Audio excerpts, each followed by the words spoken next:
SJC-13614 in the matter of an impounded case.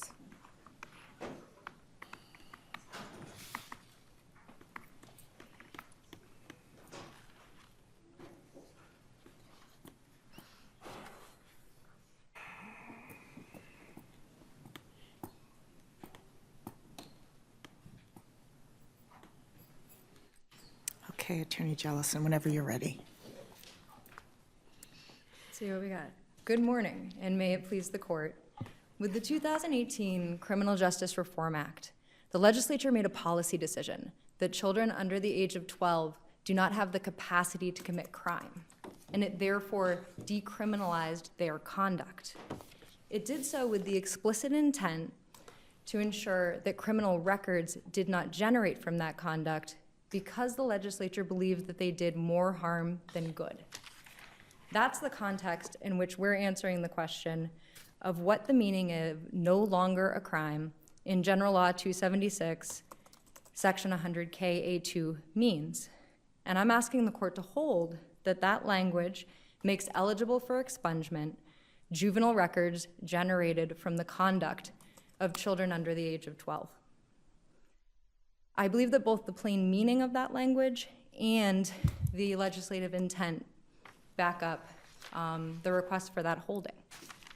So I would say in 2013, when my client was alleged to have engaged in this conduct. Can I ask you just to deal with the rest of that sentence, which at the time of expungement is no longer a crime except in cases where the elements of the original criminal offense continue to be a crime under a different designation. So that doesn't take us to, okay, this is a rape if he's not a juvenile? You know. So I don't think so. And I think that in that, the rest of that sentence, the thing that's doing the most work are the words under a different designation.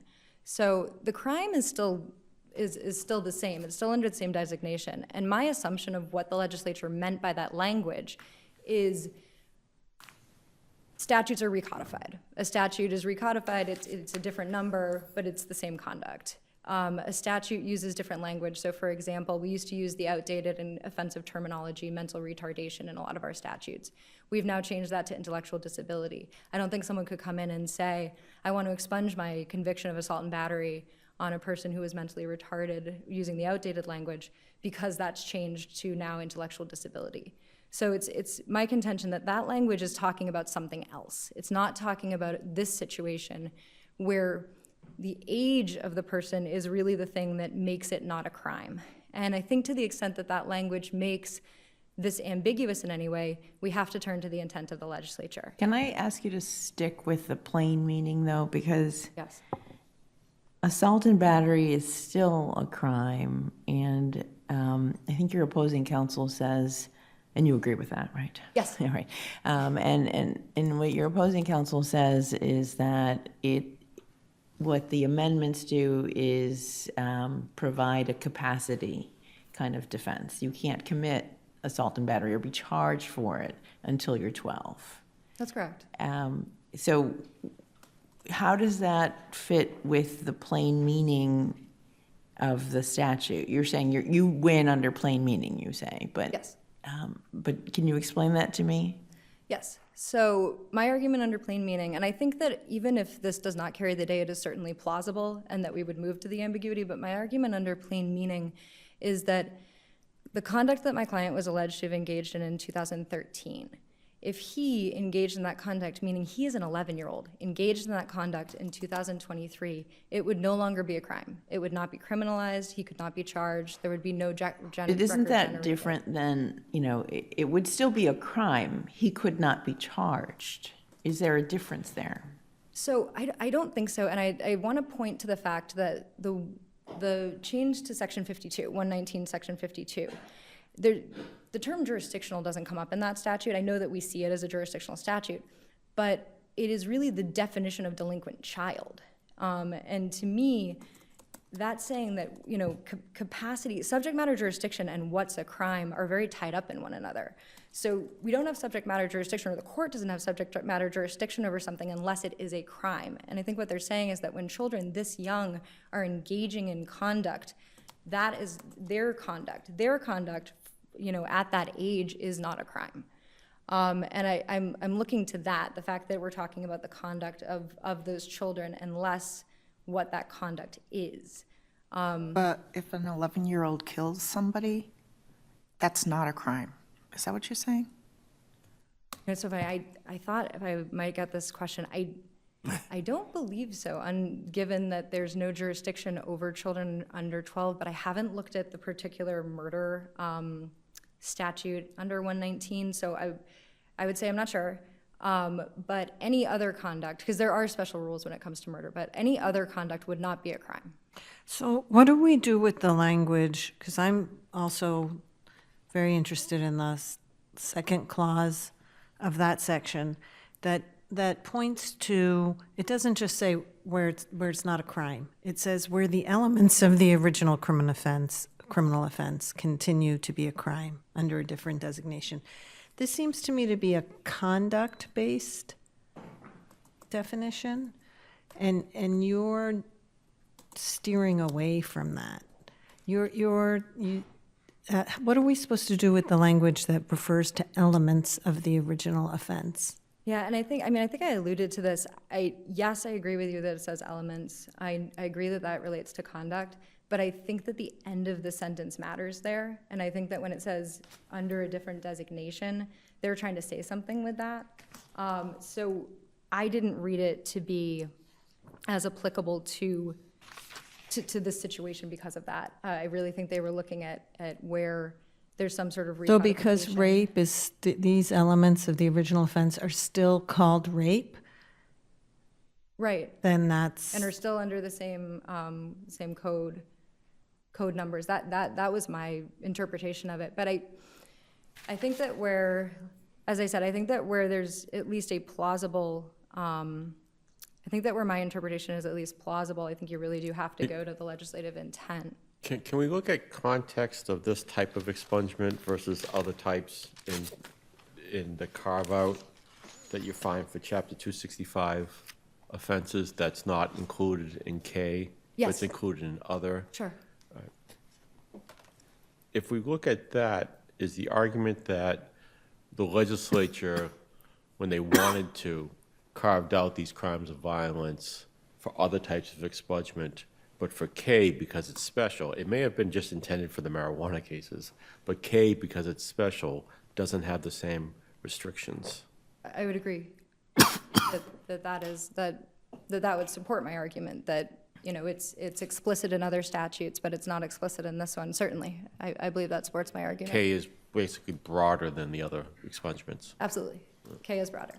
And I think there's good reason for that. I think if we delve into the legislative intent, the legislature is treating children under 12 very differently than it's treating children over 12. It's providing very limited second chances for children over 12. It's providing very limited expungement for children over 12. But for children under 12, it is removing them from the system. And the language to me, this court's language in Laszlo L., and I'm moving to the legislative intent, and if you want me to move back to the plain meaning, please let me know. But I'm moving on to the legislative intent. And, this court has held that the legislature intended to make sure that for children under 12, that their conduct doesn't result in a juvenile record that may later adversely affect a child.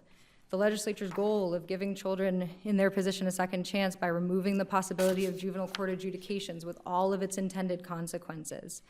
The goal of protecting children under 12 and children with the minor misdemeanors from the long-lasting effects of involvement in the juvenile justice system. The language that Senator Brownsberger used when he talked about this, that they were decriminalizing childhood behaviors in an effort to cut the chains that hold people down when they're trying to get back up on their feet.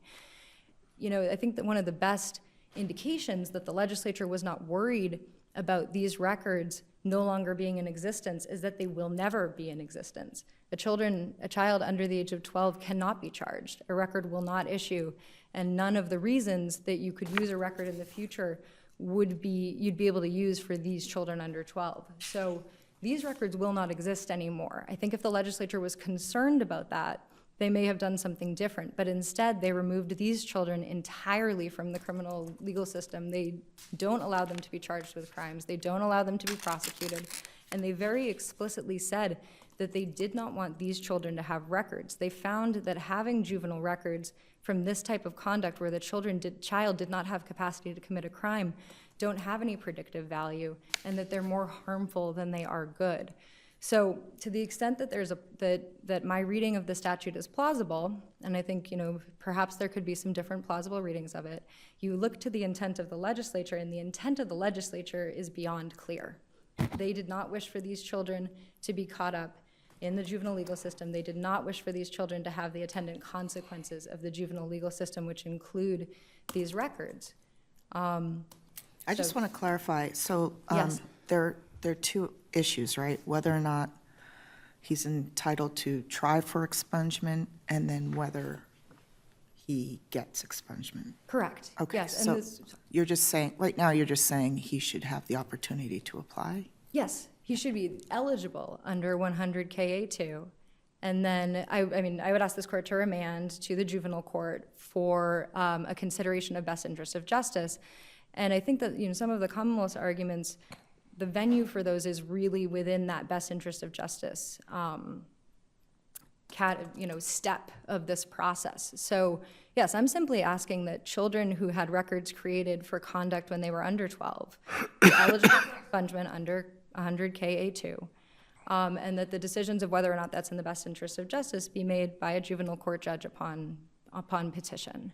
And that's what would happen in this case.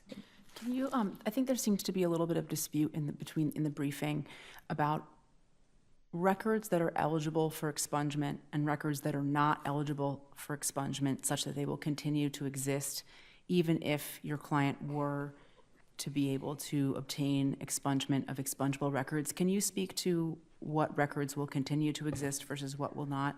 I know you, in your brief, wrote about the possible use of these in SDP proceedings, but I was interested in the arguments about arrest records and so forth in 4198F.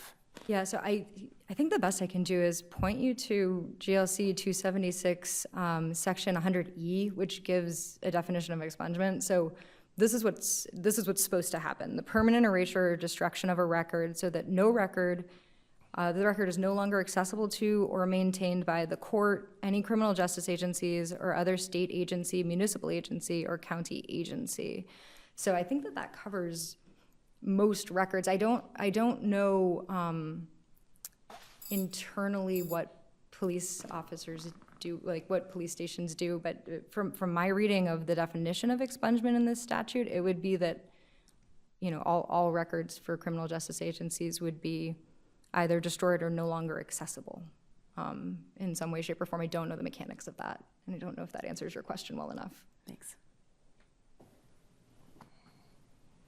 Well, if there are no further questions, then I'll wrap up. I think for me, the touchstone of this is that the legislature made it so that these records will no longer exist. They were very clear about their reasons for doing that. And when you read this provision together, when you're looking at an ambiguous statute, you're looking at the legislative intent, you're looking at the fact that this is a remedial statute and needs to have liberal construction. If you look to the matter impoundment case where this court looked, even when it was construing 276-100A and B, it looked to 119 section 53 to interpret the statute to the benefit of juveniles. And I think that when you look at all of that together, if we're seeing this, if I have a plausible reading of this statute and it is ambiguous, the intent, the fact that it's a remedial statute, and section 53 compels you to allow these types of matters to be eligible for expungement, and I would ask for a remand. Okay, Thank thank you. Attorney Lee. Good morning. May it please the court. Mary Lee, Assistant District Attorney from the Bristol District for the Commonwealth. The juvenile who was charged in this case is seeking the reversal of the denial of the motion for expungement. The standard of review is de novo because it is a question of law. And Section 276, Section 100K itself requires that the person seeking expungement show clear and convincing evidence that the offense meets the provision. So the juvenile has moved under 100K-A2, which is, in layman's terms, it was a crime when it was charged, and it's no longer a crime.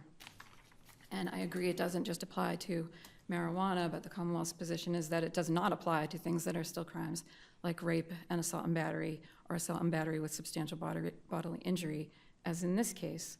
And that if the legislature had meant to include the records that the juvenile was asking for, it would have been very easy for them to do so, either in 100K by saying anyone who was charged with an offense, who at the time of the crime was under the age of 12, may have their records expunged, or to do so in the same statute that we're creating at the same time in the 2018 Act, Section 100F, where they actually talked about expunging juvenile records.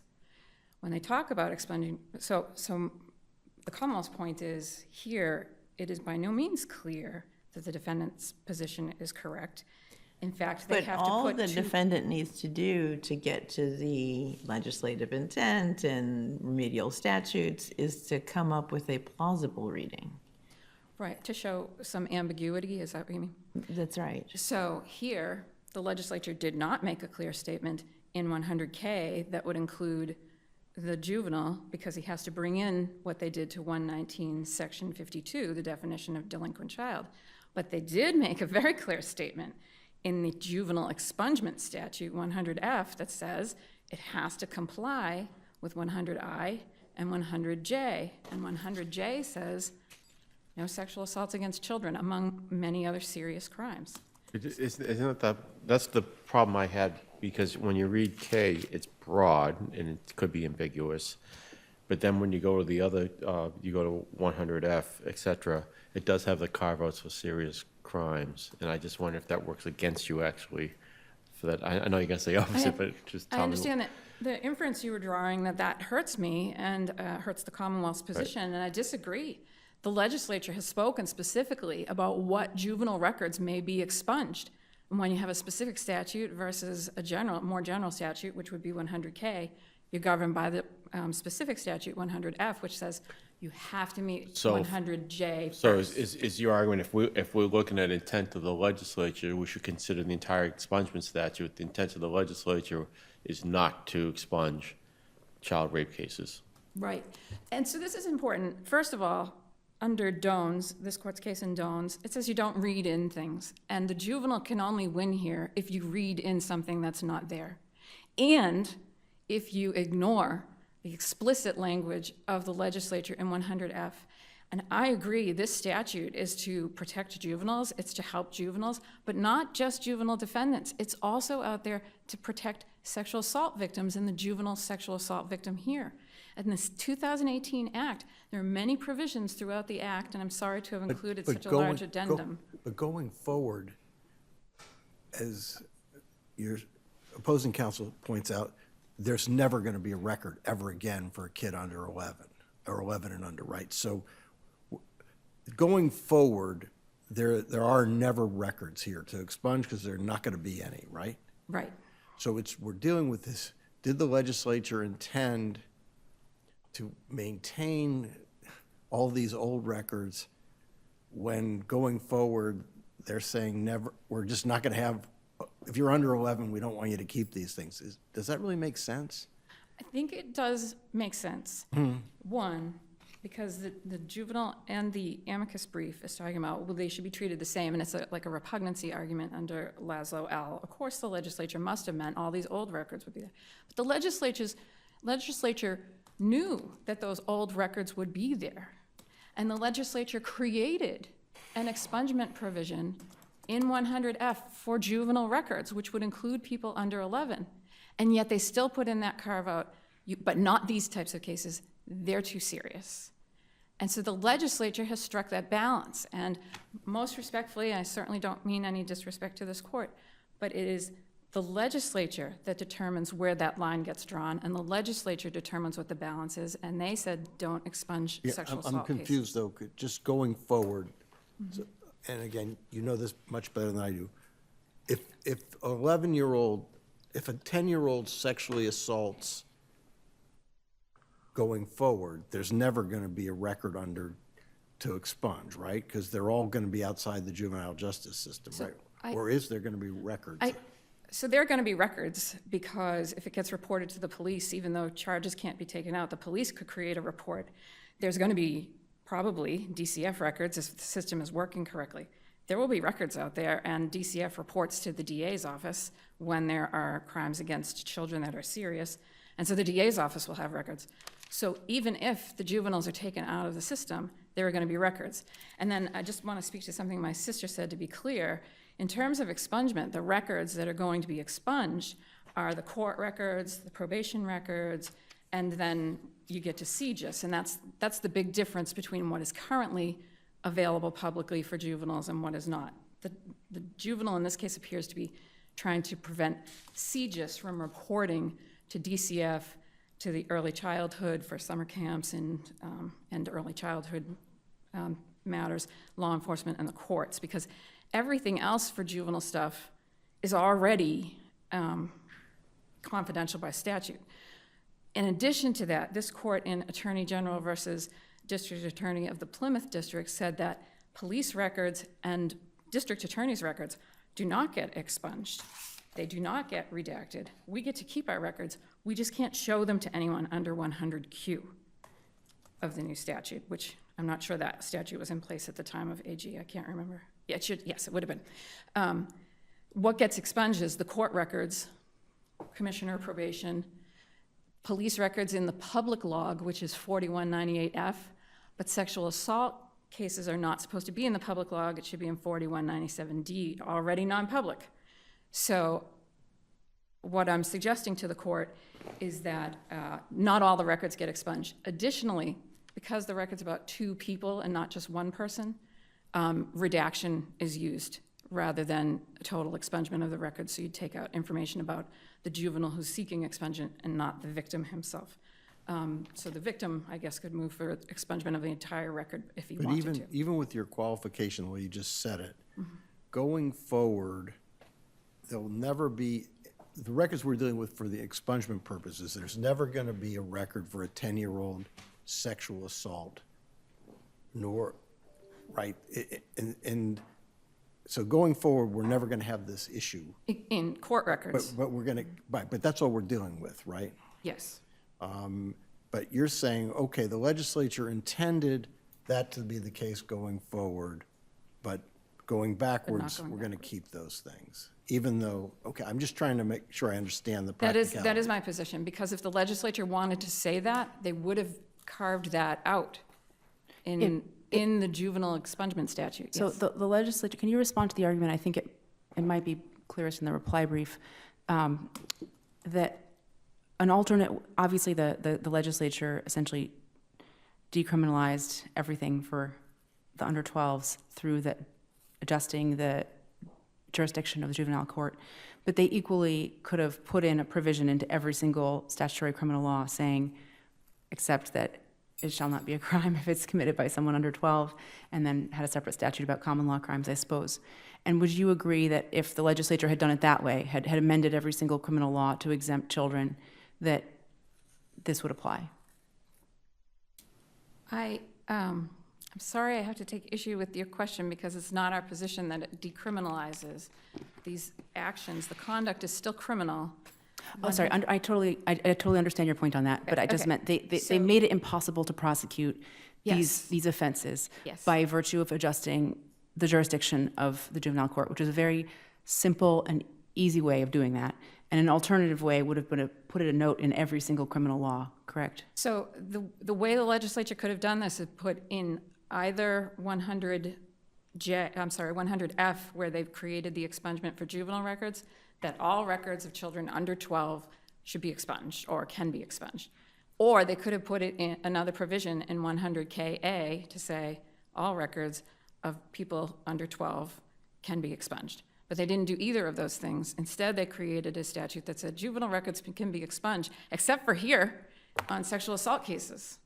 And the reason would be that is the 2018 Act is also a proponent of helping the investigation and resolution of sexual assault cases, and even gave sexual assault victims, gave them a Bill of Rights and allowed them to find out the status of their cases, even when closed for many years. So someday, when this juvenile victim is an adult, he can go and look at his records at the police station, he can look at the records at the DA's office, and if they are expunged, he can't see them, or he can't see them with his cousin's name in them if it's ordered expunged, despite his rights that are being given in 4197D, that's still in existence, and his right under the Victims' Rights Statute in 258B, and the 2018 Act itself that gives him a right to know the status of his case, because the legislature drew this balance. The legislature decided these specific things in 100KA2, no more, 100K, no more than those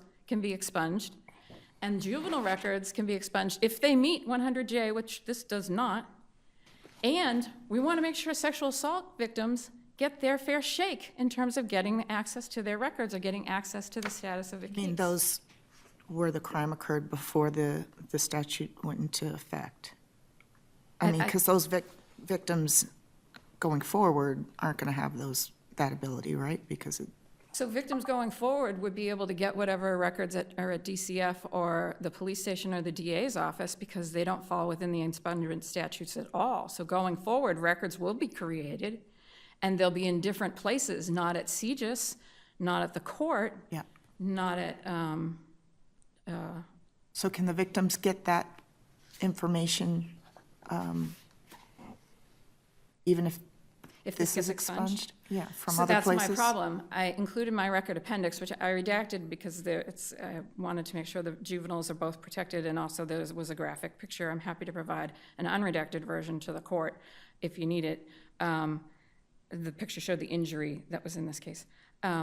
So here, we have those records.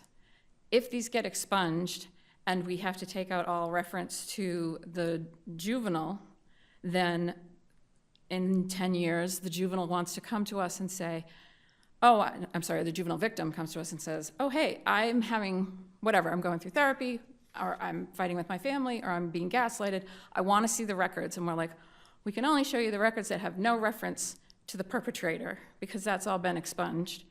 And he can't get them from us because of 100Q. So we keep the records.